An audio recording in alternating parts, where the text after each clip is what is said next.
The sterile hum of the Boeing 787's first-class cabin was abruptly shattered, not by turbulence, but by a voice that cut through the manufactured serenity like a shard of ice. The cabin, a sanctuary of hushed luxury, suddenly felt like a stage set for an unforeseen drama. "Excuse me, sir?" "Yes, can I help you?" Marcus Reynolds, a man in his late 30s, impeccably dressed in a tailored dark suit, turned his head slowly. His expression was calm, almost serene. He had just settled into seat 2 amperes, placing a sleek black leather briefcase into the overhead compartment. His movements reflected a quiet confidence. "I believe there's been a misunderstanding. Your seat, I imagine, is likely in economy." Karen, a flight attendant in her mid-40s, impeccably uniformed but with a tight, disapproving expression, carried an unmistakable edge, a condescending lilt. She gestured vaguely towards the rear of the aircraft, her eyes darting briefly over his suit, lingering a fraction too long on his skin. Her posture was rigid, hands clasped, a picture of professional disdain. A misunderstanding. The phrase hung in the air, a thinly veiled accusation, loaded with assumptions. David, however, showed not a flicker of surprise or annoyance. His expression remained utterly serene, a mask of calm that only seemed to fuel the flight attendant's thinly veiled impatience. He had encountered this misunderstanding before. The quiet hum of the plane seemed to amplify the silence. "I assure you, there's no misunderstanding. This is seat 2 amperes. And this is my boarding pass." David reached into the inner pocket of his jacket with a smooth, unhurried motion, producing a crisp, white boarding pass. He extended it towards Karen, presenting it as a silent challenge, his gaze steady and unwavering. "There's no need for that, sir. I'm quite certain of the passenger manifest for this cabin. And your name, it simply doesn't ring a bell for this section. Perhaps you boarded in error during the pre-boarding confusion? It happens more often than you'd think." Her tone was now bordering on openly dismissive. She did not take the boarding pass, choosing to stand with her chin slightly elevated, maintaining her distance, her gaze sweeping over his expensive suit, then back to his face. She crossed her arms, a gesture of authority and impatience. The implication was clear. He didn't belong. He was a mistake, an anomaly. The air in the cabin seemed to thicken, a palpable tension spreading. David, however, merely lowered the boarding pass, then withdrew it with an almost casual shrug, as if dismissing her refusal as utterly inconsequential. His eyes remained fixed on hers, a calm, unwavering gaze. He leaned back slightly, settling deeper into the plush comfort of the seat, a silent act of defiance. Other passengers exchanged surreptitious glances. Mrs. Henderson, with perfectly coiffed silver hair and pearls, lowered her financial newspaper, openly observing. "I assure you, I am in the correct seat." His voice was a low, steady murmur. Karen's cheeks flushed crimson, her lips thinned, a clear sign of her rising irritation. Her internal clock, ticking down to cabin door closing, began to accelerate, fueling her frustration. David's lack of visible reaction, no fluster, no indignation, only seemed to frustrate her more. He wasn't playing the part she had assigned him. "Look, sir, we need to finalize boarding. If you could just collect your belongings and proceed to the economy cabin, we can sort out any ticketing issues once we're airborne. It will be much easier for everyone." She began to subtly shift her weight, a silent command for him to rise. Her eyes, narrowed with impatience, flicked to his sleek overhead bag, then to his hands resting calmly on his knees. The other flight attendants, bustling through the aisles, tried to pretend they weren't listening, but their glances betrayed their acute awareness. The "it will be much easier for everyone" was a thinly veiled threat, a manipulative attempt to invoke social pressure and guilt. The unspoken message: "You are causing a scene, you are inconveniencing others, and it is all your fault." Asterisk. Other passengers, no longer just glancing, were now openly watching. A young man, a few rows back, discreetly pulled out his phone, holding it below the seat level, ready to capture the unfolding spectacle. Mrs. Henderson tutted softly. "Mr. Davies," 2 rows back, merely shifted in his seat, a faint frown creasing his brow. The air grew heavy with unspoken judgments. I understand the urgency of boarding, ma'am, but I have no intention of moving. My seat is 2 amperes, and I have paid for this seat. My ticket is valid. Perhaps you should check the manifest more closely." He paused, a tiny, almost imperceptible curve of his lips. It was a challenge, delivered with the softest of gloves. He held her gaze, refusing to be intimidated. Karen's eyes flashed, betraying genuine anger. The mask of professional courtesy began to slip further, revealing raw irritation. She leaned in slightly, lowering her voice, but the intensity only made it more cutting. Her posture became more rigid, chin high. She was projecting authority. Her hand subtly moved towards the intercom button near the bulkhead. "Sir, are you refusing to comply with a direct instruction from a flight attendant? This is a serious matter. We cannot delay this flight." Her voice was low but laced with a clear warning, barely controlled. She was invoking company policy, the implicit threat of involving the captain or airport security. Her finger hovered over the intercom button. "I am not refusing to comply with a valid Times instruction, ma'am. I am simply stating that your instruction is based on an incorrect assumption. I have a valid first-class ticket. My name is Marcus Reynolds." His voice was still low, measured, lacking any defensive edge. He didn't raise his voice. He didn't appear flustered. He simply stated his position with unwavering certainty. Karen scoffed, a tiny, dismissive sound that was barely audible but packed with disdain. His calm, unwavering demeanor was infuriating. It was as if he genuinely believed he was in the right. Her patience was wearing thin. She took a step back, widening the distance between them. "Marcus Reynolds, is it? Well, Mr. Miller, if you are not prepared to move, I'm afraid I'll have to involve my purser. And then, potentially, airport security. Is that what you wish to do? Create a disturbance and miss your flight entirely?" Her voice rose slightly, carrying to the rows around them. It was a public challenge, a final ultimatum. She gestured dramatically towards the main cabin door. Her eyes narrowed into slits, radiating a cold, uncompromising fury. The public humiliation was now undeniable, a searing spotlight fixed directly on David. Every eye in the first-class cabin was on him. Whispers began to circulate. "What's going on? Is he trying to get a free upgrade? He looks so out of place, doesn't he?" The judgmental murmur of the crowd, an invisible yet crushing weight, pressed down on David. Yet he remained unyielding, his composure a strange, almost defiant shield against the onslaught. A faint glimmer appeared in his eyes, a glint that might have been amusement, or perhaps something far more profound. He met the gazes of the curious passengers with a placid expression. The young man with the phone subtly angled his device, capturing the full scope of the scene. The tension was now almost suffocating. "Ma'am, I have no desire to miss my flight. And I certainly have no desire to create a disturbance.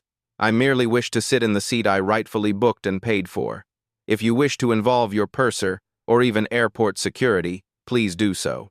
I welcome the opportunity for them to verify my identity and my booking." David slowly, deliberately, unbuckled the seatbelt. He then leaned back fully into the plush seat, crossing his legs, an action of complete comfort and defiance. He looked Karen directly in the eye, his gaze unwavering. His challenge was not aggressive, but utterly self-assured. Karen stared at him, momentarily stunned by his audacity. Most people would back down. David, however, had simply invited it. Her face hardened, a mask of unyielding frustration. She turned sharply, her polished shoe heels clicking on the carpeted aisle, a frustrated sigh escaping her lips. This was a battle she was clearly losing on the psychological front. The clock was ticking down, now at departure -8 minutes. "Very well, Mr. Miller. Have it your way." Her voice was clipped, a final, cold statement of defeat and simmering resentment, before she spun on her heel and marched towards the galley, her back stiff with indignant fury. This serene defiance was David's silent protest, his refusal to be diminished by prejudice. But it was also something more. It was a calculated move, allowing the antagonist to dig her own grave deeper. The audience, now fully invested, was left with a burning question. Who exactly is this man? *. The clock ticked closer to departure, now ticking down from 7 minutes. The purser was about to enter the fray, escalating the conflict and pushing David further into the spotlight. The stage was set for a dramatic, high-stakes confrontation. He reached into his inner jacket pocket, retrieving a slim, elegant pen and a small, leather-bound notebook. He opened it, revealing neatly written notes, and began to read, as if the entire confrontation had been nothing more than a minor interruption. He seemed entirely unfazed. "Everything all right, Karen? You look like you've just wrestled a baggage cart." Mark, the purser, a seasoned flight attendant in his 50s, looked up as Karen burst into the galley, her face flushed crimson, her movements sharp and agitated. He immediately sensed the tremor of conflict. "No, Mark. Everything is decidedly not times all right. We have a situation in 2 amperes. A passenger, a Mr. Miller, refusing to move, claiming he's in the correct seat, but I know for a fact he isn't on my manifest for first class. He's being incredibly defiant. Just sitting there, bold as brass, saying he welcomes security." She spoke quickly, her words tumbling out, laced with anger and self-righteousness. Mark sighed, a practiced, almost imperceptible exhalation. These situations were never fun. He ran a hand over his neatly combed hair, his eyes already calculating the next steps. His years in the air had taught him that composure was key. He glanced at the flight deck door, then back at Karen, who was practically vibrating with indignation. "Marcus Reynolds, you said? Let me check the system from here. Give me a moment." Mark moved to a small wall-mounted screen in the galley, tapping quickly. Karen watched impatiently, arms crossed. She pointed back towards the cabin with a frustrated gesture, her voice dropping slightly. "He even had a boarding pass, Mark, but I'm telling you, it can't be right. He just doesn't. He doesn't. Times fit." Her voice dropped slightly on the last words, a subtle, almost unconscious revealing of her true prejudice. Mark caught the loaded phrase.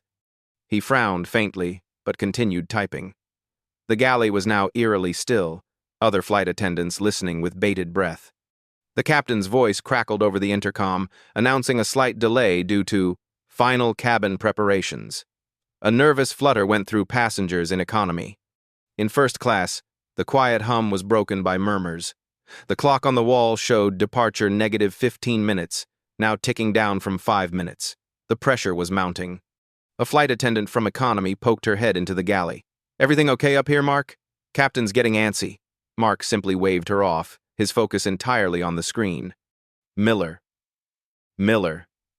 "Ah, here we are. Marcus Reynolds. Seat 2 amperes."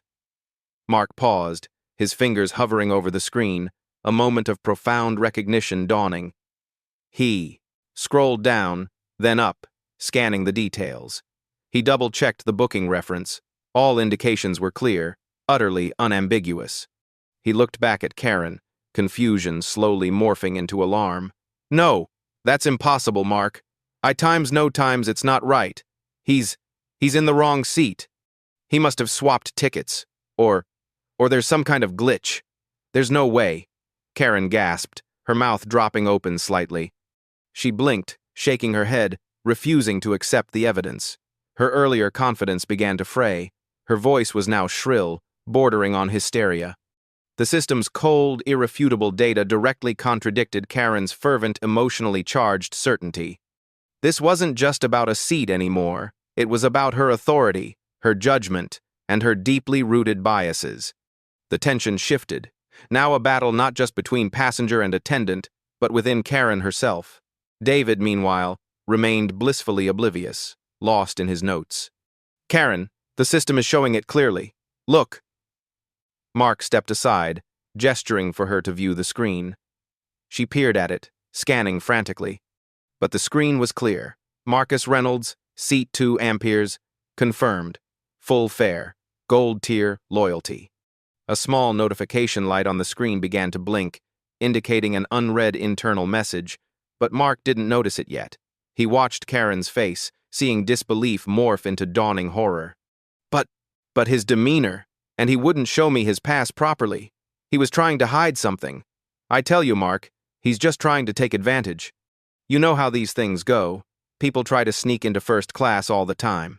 She was grasping at straws now, her arguments becoming desperate and less coherent. Her words were edged with resentment. Her eyes darted around the galley, seeking validation, but found none. Karen, the boarding pass is for his seat. If he has a valid boarding pass for 2 amperes, then he belongs in 2 amperes. It's simple as that. There might be a mix-up with names, but the digital record is usually definitive. He ran a hand over his chin, his expression thoughtful. Did you actually look at his pass, Karen? He pressed, the question hanging heavily. Karen hesitated, a flicker of shame crossing her face. She remembered her refusal to take the pass. Her cheeks flushed a deeper red. She straightened her uniform, attempting to regain composure, but her voice still trembled slightly. I told him it wasn't necessary. I was so sure. His name didn't match what I expected for that seat, but he seemed so out of place. His attitude, he just wouldn't budge. She finally admitted, her words barely audible, out of place. The words hung unspoken in the air, revealing the heart of Karen's prejudice. It wasn't about the ticket. It was about her preconceived notions of who should occupy a first-class seat. Mark, a stickler for rules, had a more open mind. He knew appearances could be deceiving. The blinking light on the screen caught his eye again. He tapped it. A new message flashed up, marked urgent, purser only. The color drained from his face as he read the first few words. His professional calm began to crack, replaced by a sudden cold dread. He reread the message. Hold on, Karen. There's an urgent message here for me. From HQ, it looks like. Attention, Purser Robert Hayes, Flight 718. Regarding passenger Marcus Reynolds, seat 2 amperes. Full VIP treatment required. Under no circumstances is this passenger to be inconvenienced. Immediate compliance paramount. Further details will follow directly to Captain Johansson via secure channel. Mark looked up from the screen, his face pale, almost ghostly. His gaze met Karen's, and for the first time, a genuine tremor of fear was visible in his eyes. The urgency in the message, VIP treatment, under no circumstances, direct communication to the captain, were red flags screaming a level of importance far beyond a mere first-class passenger. This was a times signal, a very, very loud signal. His voice was barely a whisper. Karen, what have you done? His voice was a choked gasp. Karen stared at him, bewildered by the sudden shift in his demeanor, the palpable fear radiating from him. She frowned, still processing his earlier statement. Her mind struggled to keep pace. Her jaw remained slack. What do you mean, Mark? I was just doing my job. He was being difficult, refusing to follow instructions. We can't let passengers just decide where they want to sit. She was still operating under the assumption that David was the problem. Her indignation, though diminished, still flickered. The clock was still ticking, now at departure -3 minutes. The captain, oblivious to the drama, would soon be preparing for final checks. A very important, very powerful individual was being openly challenged. The stakes had just rocketed into the stratosphere. Mark, a veteran, knew the sound of an alarm bell. This wasn't just an alarm, it was a full-blown siren, screaming disaster. He quickly navigated back to the passenger manifest, his hands trembling slightly, checking the full details for Marcus Reynolds.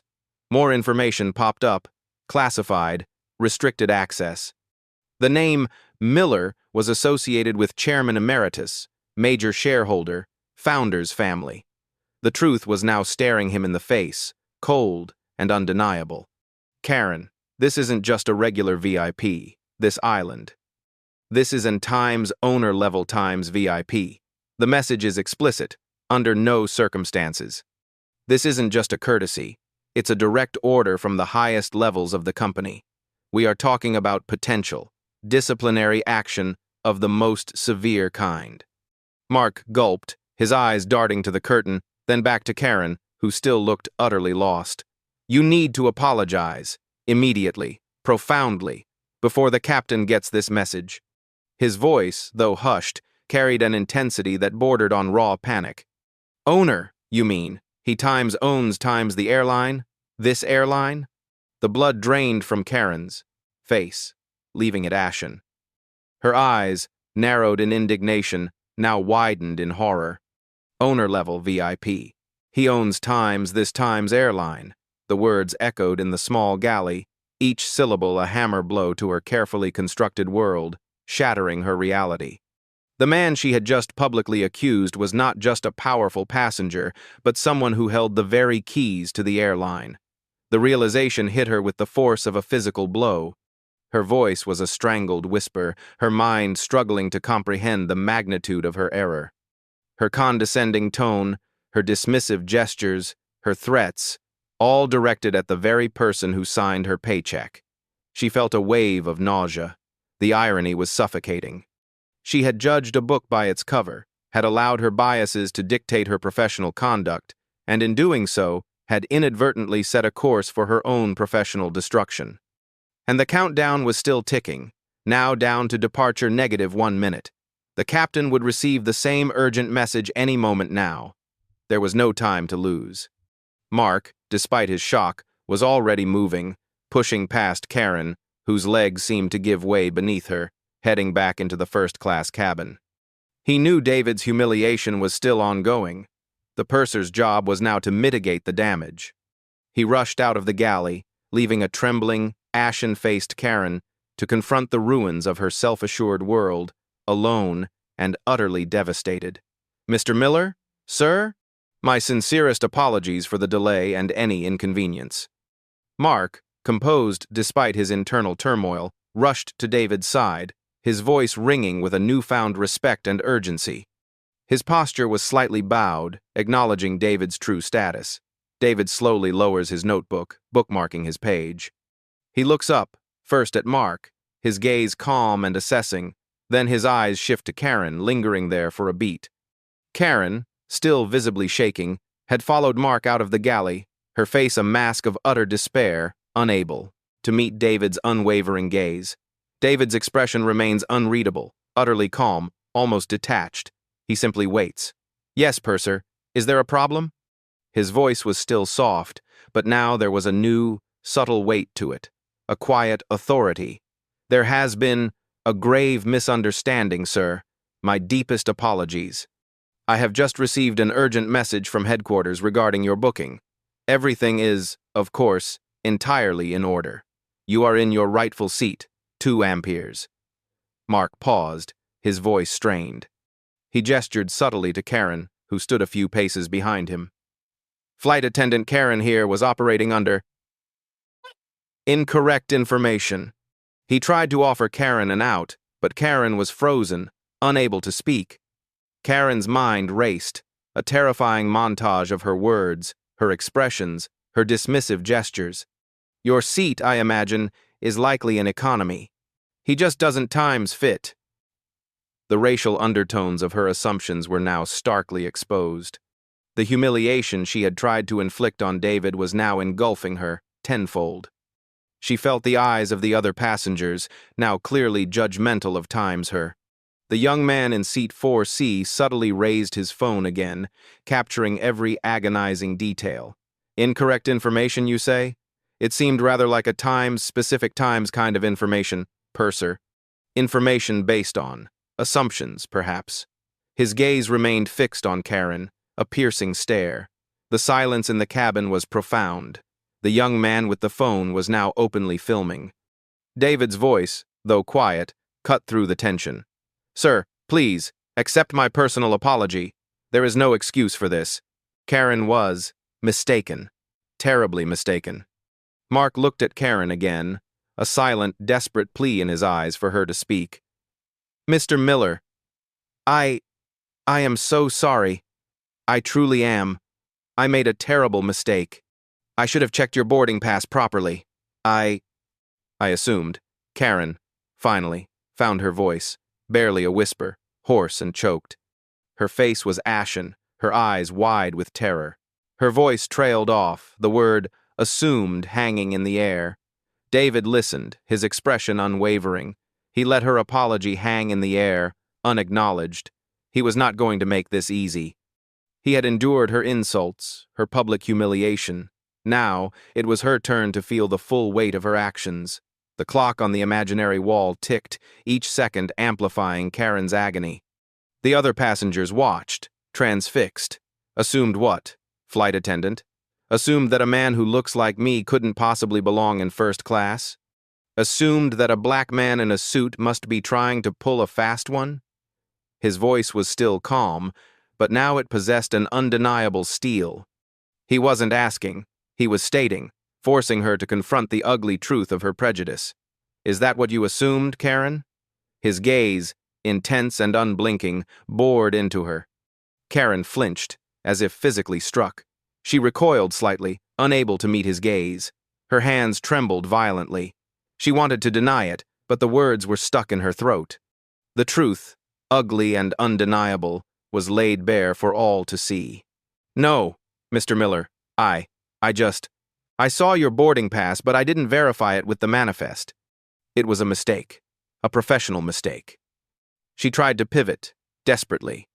Her voice was thin, reedy. Her eyes darted nervously, desperate for an escape. Mark watched, horrified, as Karen continued to dig her own grave. He knew her explanation was a lie. David's quiet, relentless questioning was stripping away her defenses. The tension was excruciating. The other passengers exchanged glances, most appalled by her conduct. A professional mistake, you say? Interesting. Because it felt very personal to me. It felt like I was being targeted, publicly embarrassed, threatening me with airport security for simply sitting in my own seat. He leaned forward slightly, his gaze piercing. Do you often treat first-class passengers this way, flight attendant, or is it reserved for certain demographics? His words, though quiet, were amplified by the absolute silence. Karen opened her mouth, then closed it. No words came out. Her face was a mask of utter despair, her eyes welling with unshed tears. She had nowhere to run. The weight of her actions was crushing her. She sagged against the seat, a broken figure. The captain's voice crackled again, more urgently. Purser, this is the flight deck. What is the status of the cabin? We are ready for pushback in 2 minutes. Is Mr. Miller settled? The direct inquiry, the specific mention of Marcus Reynolds, was a final, chilling confirmation of David's immense importance. Mark flinched. The countdown to departure was almost at 0. He had to act. Captain, this is Purser Davies. Mr. Miller is settled. We had a slight issue, which is being rectified immediately. Everything is under control. We will be ready for pushback as soon as the final cabin check is complete. He spoke quickly into his comms, his voice tight with barely suppressed panic. Rectified, Purser? I'm not sure anything has been rectified yet. I'm still feeling rather unrectified, actually. He paused, then his gaze, fixed on Karen, shifted back to Mark. A subtle, cold, unamused curve played on his lips. Perhaps, Purser, it's time you explain to your flight attendant exactly who times she has been inconvenienced so thoroughly. His gaze hardened again, a clear directive. Mark nodded, swallowing hard, his face a mask of grim acceptance. This was it, the moment of truth. He turned fully to Karen, his eyes reflecting profound fear. He took a deep, shuddering breath, knowing that what he was about to say would shatter Karen's world completely. Karen, this passenger, Mr. Miller. He's not just a VIP. He's one of the principal owners of the entire airline, Karen. He owns this Times Airline, and you just tried to throw him to the back of the plane. The words landed like a death knell in the silent cabin. Mark's voice was barely a whisper, heavy with the weight of her catastrophic error. The revelation hit Karen like a physical blow. Her eyes glazed over, her jaw slack.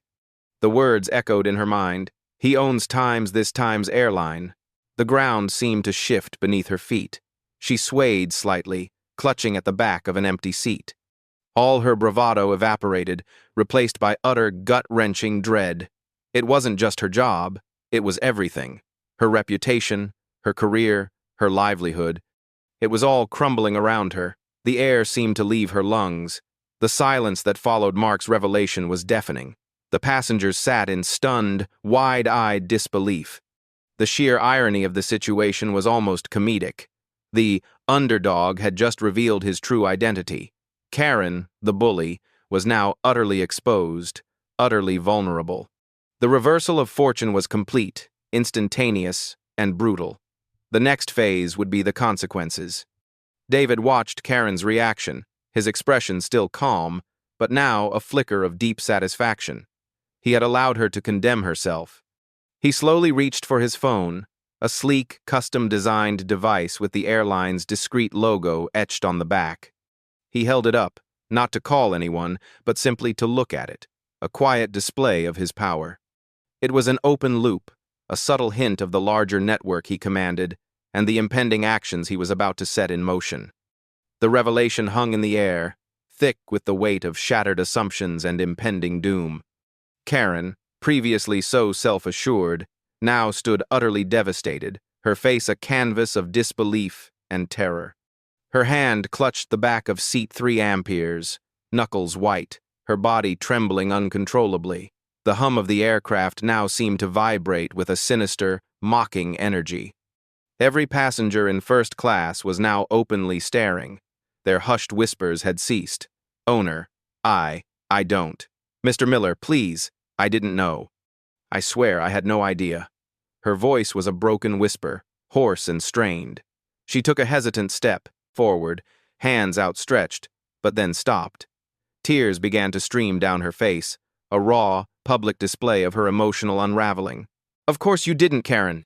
That's precisely the problem, isn't it? You didn't know. You didn't want to know. You simply assumed.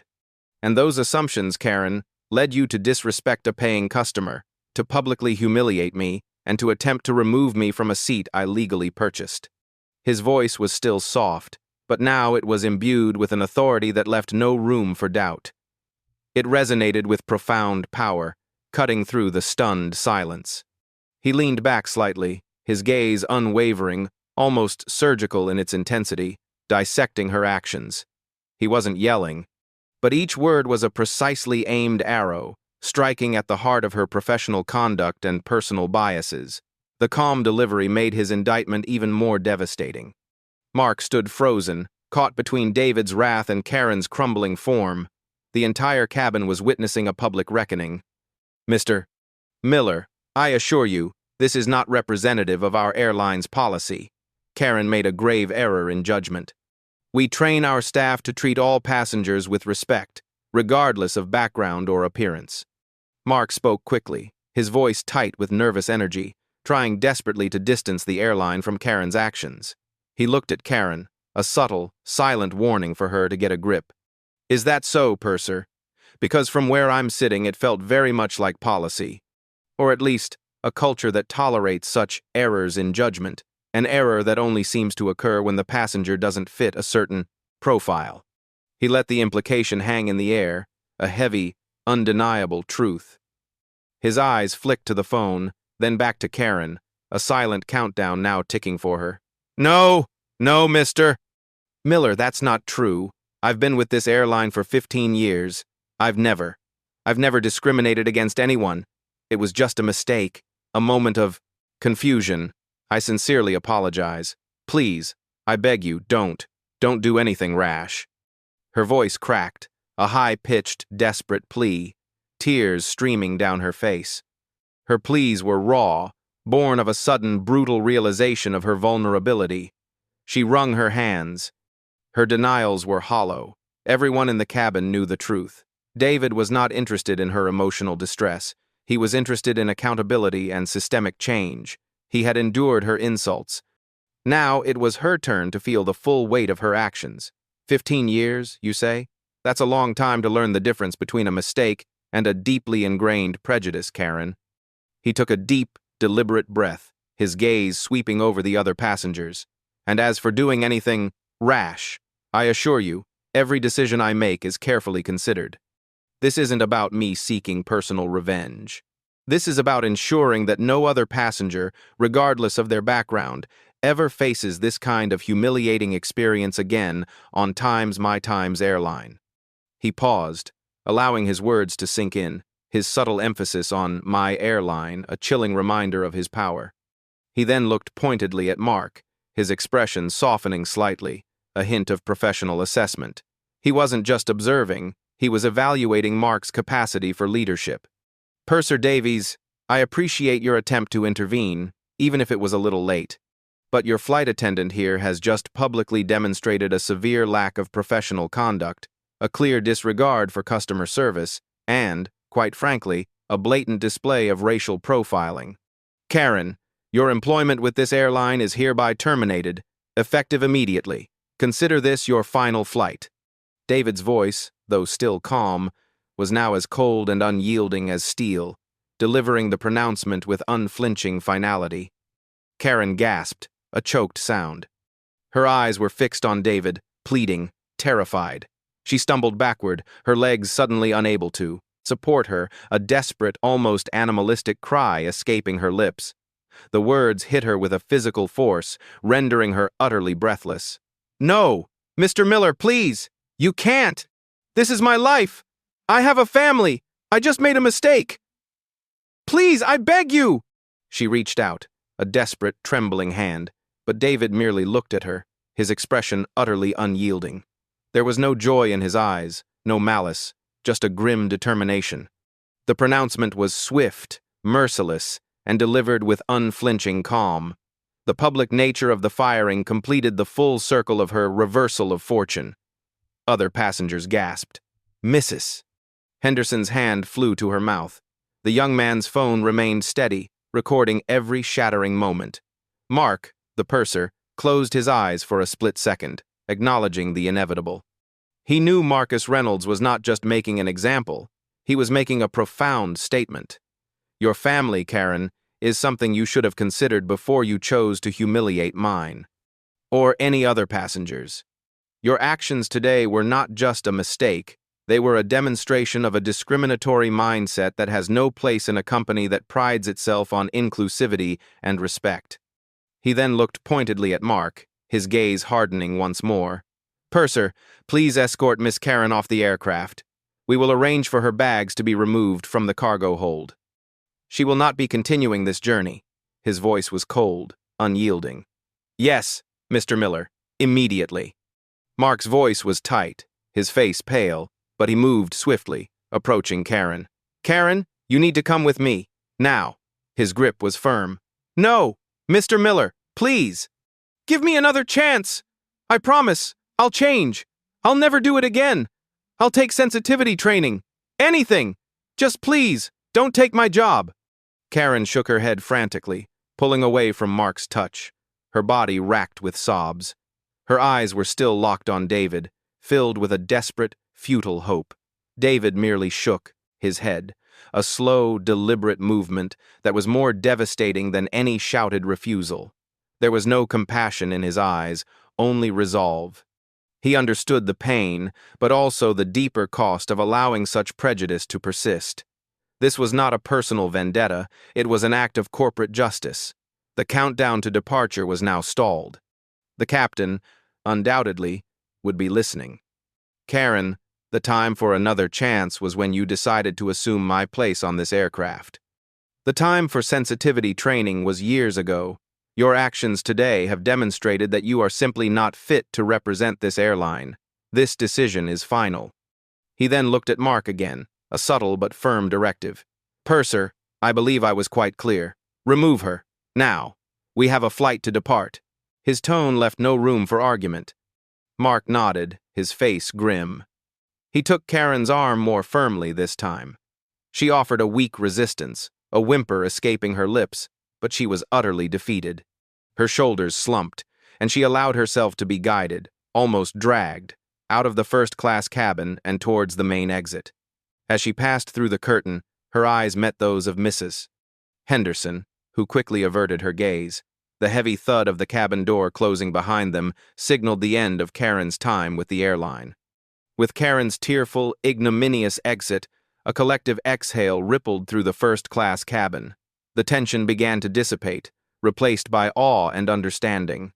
David, the architect of this swift, decisive justice, remained calm, almost serene. He picked up his notebook, but did not immediately open it. Instead, he looked out the window, observing the ground crew, his gaze distant, contemplative. This was not merely about one flight attendant. It was about the entire system. "Yes, Captain, this is Purser Davies. Mr. Miller is fully settled. We are clear for pushback." Mark's voice, though still slightly strained, had regained some professional composure. "Purser Davies, a word, if you please." David's tone was still calm, but it held a weight that suggested more than just a casual conversation. He gestured for Mark to approach his seat. "Of course, Mr. Miller. Anything you need." Mark leaned in slightly, preparing to listen intently. "I want a full, comprehensive review of all flight attendant training protocols, specifically regarding diversity, inclusion, and the handling of passenger disputes. I want a report on how many similar misunderstandings have occurred in the last year and what the outcomes were. I want to know who is responsible for fostering a culture where such blatant prejudice can manifest on one of our flights." He spoke with quiet intensity, his words precise, his intent clear. This was not a suggestion. It was an unequivocal directive. Mark's eyes widened. This was not just about Karen. This was a systemic overhaul. David was using this incident, his own humiliation, as a catalyst for widespread change. He was not just firing an individual, he was challenging an entire corporate structure, demanding accountability from the top down. The legacy effect was already taking root. The clock to pushback was now irrelevant. A far more significant clock had begun ticking, the countdown to a new era for the airline. "Mr. Miller, I understand. I will personally oversee that. I will assemble a task force immediately. This will be our top priority." Mark's voice was filled with a new resolve. He was already mentally reorganizing his duties, his mind racing. "Good. And I want a direct line to you, Purser. This is not a task you delegate and forget. I expect regular updates. This behavior, this implicit bias, will not be tolerated in my airline. Not anymore. And while we're at it, Purser, I want to know how a manager could have allowed such an individual to remain on staff for 15 years without addressing these issues. There will be further accountability, believe me." His gaze was steady, powerful, a silent promise of relentless pursuit of justice. Mark gulped, a shiver running down his spine. The net was widening. David was not just going after the symptom, he was going after the disease.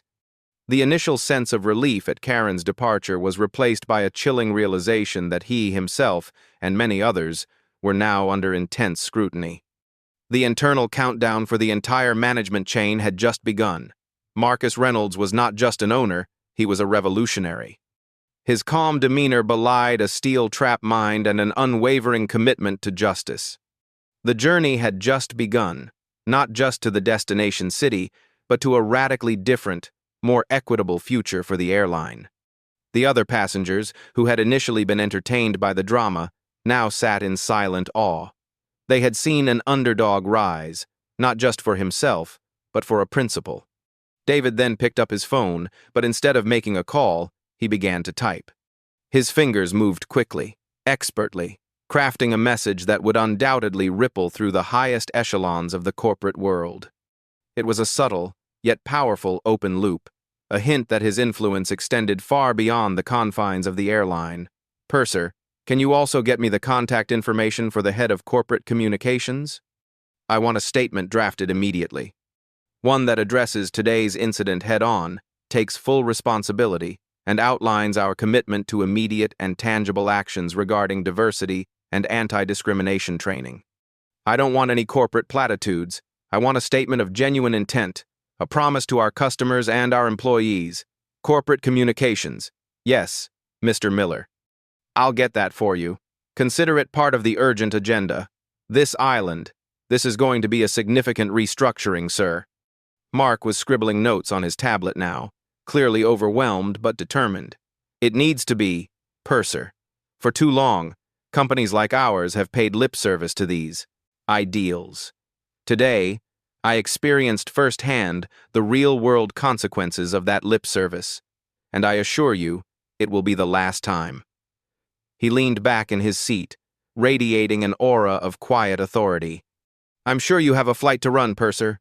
You may carry on, but know that my eyes will be on every step of this process." His gaze was piercing, a silent promise of ongoing vigilance. Mark nodded, understanding the implicit dismissal. He bowed slightly before retreating to the galley. The cabin, once filled with tense whispers, now settled into a quieter, more reflective hum. Passengers watched David, no longer with idle curiosity, but with a palpable sense of witnessing history in the making. The young man, still discreetly filming, understood the enormity of the footage he was capturing. Yes, absolutely. Priority 1. Full transparency. Mr. Miller's explicit instructions. He then sent another message, an internal memo to all flight crew on board, detailing the severe consequences for Miss Karen, emphasizing the critical importance of respectful passenger interactions and hinting at upcoming policy changes. The tone was firm, professional, yet clearly carried the weight of David's presence. This is a new era for our airline, everyone. We must adapt, and quickly. Mr. Miller, I just wanted to say, I am truly sorry for any judgment I may have shown earlier, and I commend you, truly. What you're doing, it's important. Mrs. Henderson, emboldened by David's calm demeanor, finally spoke, her voice soft, laced with genuine regret. She offered a small, tentative smile. Thank you, Mrs. Henderson. David offered her a faint, polite smile in return, a gentle acknowledgement of her apology. He understood that bystander complicity was part of the problem. Her acknowledgement, however small, was a step towards change. The flight continued, a journey no longer just to a destination, but towards a profound transformation. The aircraft, once a stage for prejudice, was, now, a crucible for justice. Marcus Reynolds, the man who had been ordered to the back of the plane, was now steering its moral compass. His calm resolve, his strategic planning, and his unwavering commitment to accountability had not just reversed his own fortune, but initiated a ripple effect that promised to uplift countless others. The countdown to landing was also a countdown to the dawn of a new, more equitable future for the airline. The legacy effect was undeniable. David looks out the window again, a subtle, almost imperceptible nod of satisfaction. He knows the real work is just beginning. He picks up his notebook, his pen hovering over a fresh page, ready to outline the next phase of his sweeping reforms. The final descent of Flight 718 began, a smooth arc through the evening sky. But for Marcus Reynolds, the true journey was just beginning. The incident with Karen was merely the opening salvo in a larger war against prejudice and complacency within his company. The airport lights twinkled below, a sprawling network of connections, much like the web of influence David was preparing to activate. Marcus Reynolds wasn't just a figurehead. He was an engaged, hands-on leader, and his commitment to justice was absolute, unyielding. He understood that true change wasn't about a single firing, but about fundamentally reshaping the corporate conscience, one policy, one person, one conversation at a time. The aircraft, now descending, carried not just passengers, but the catalyst for a profound organizational change. The plane touched down with a gentle bump, then slowed, gracefully taxiing towards the gate. The countdown to direct confrontation with management was now seconds away. Mr. Miller, we've arrived. The ground team has confirmed that Mr. Harrison, the head of HR, and the head of flight operations are all waiting in the executive lounge. They're prepared for your meeting. And the secure message to corporate communications has been received and acknowledged.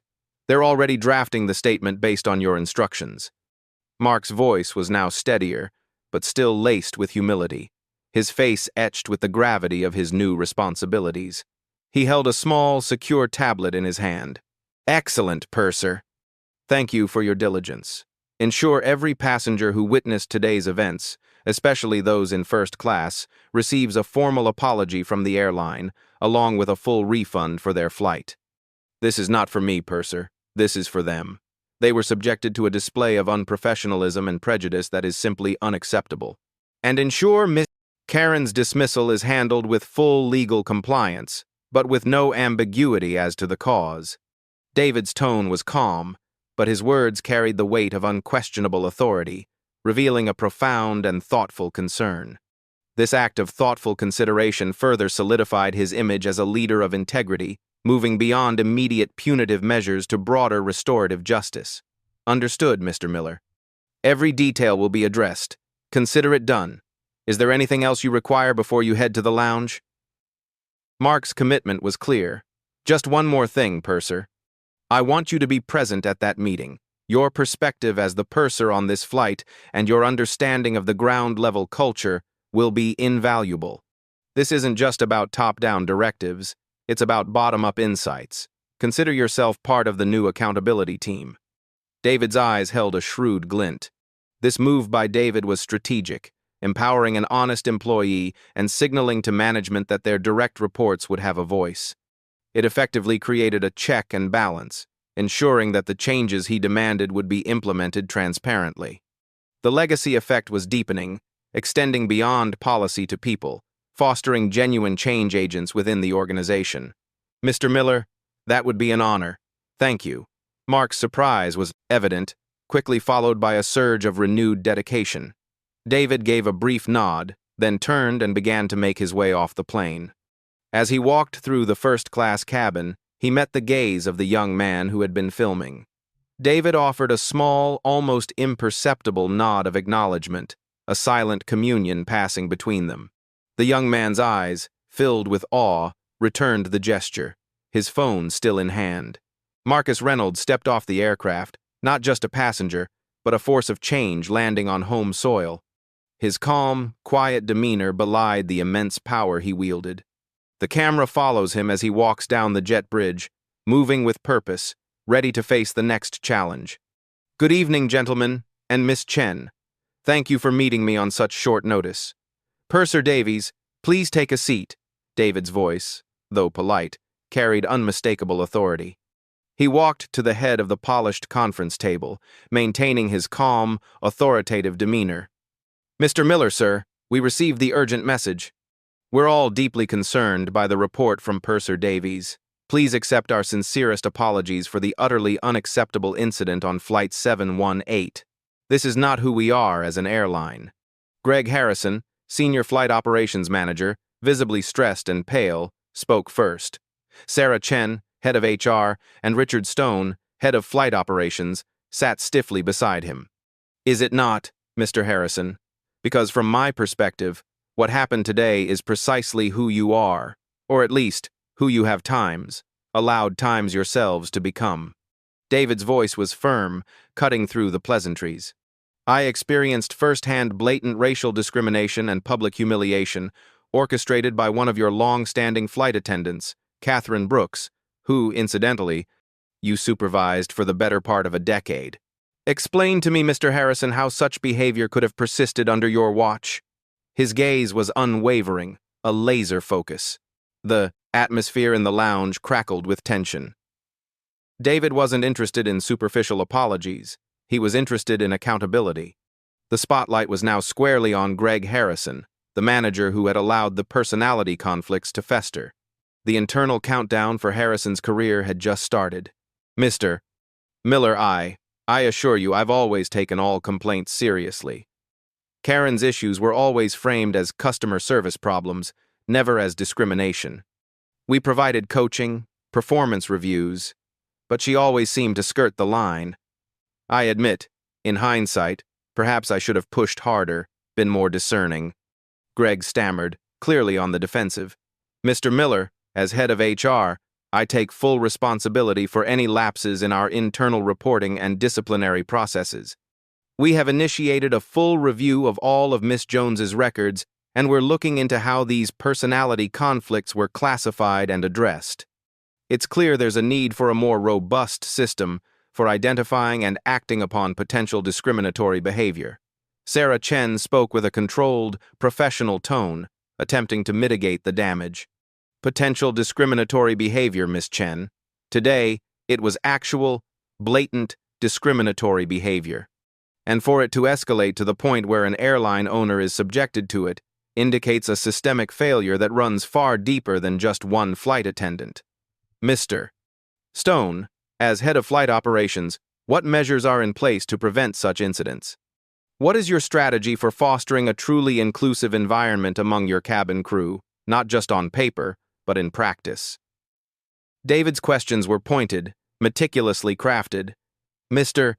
Miller, We have mandatory diversity training modules, yearly refreshers. We thought we had the bases covered. Clearly, we were mistaken. My department will immediately review and overhaul our existing training programs, focusing heavily on unconscious bias and direct, anti-discrimination protocols. We will implement more rigorous feedback mechanisms for passengers and crew alike, allowing for anonymous reporting of any observed discriminatory behavior, with guaranteed swift and decisive action. Richard Stone, usually unflappable, spoke with new urgency, his voice betraying the shock he felt. The demands were comprehensive, far-reaching, and left no room for backsliding. David was installing a robust system of checks and balances, ensuring that the legacy of this incident would be a perpetually evolving, actively anti-discriminatory corporate culture. He was not just reacting, he was strategically building a framework for sustained, meaningful change. Furthermore, I want to see a public apology from the airline, not just to me, but to anyone who has ever felt marginalized or disrespected on our flights.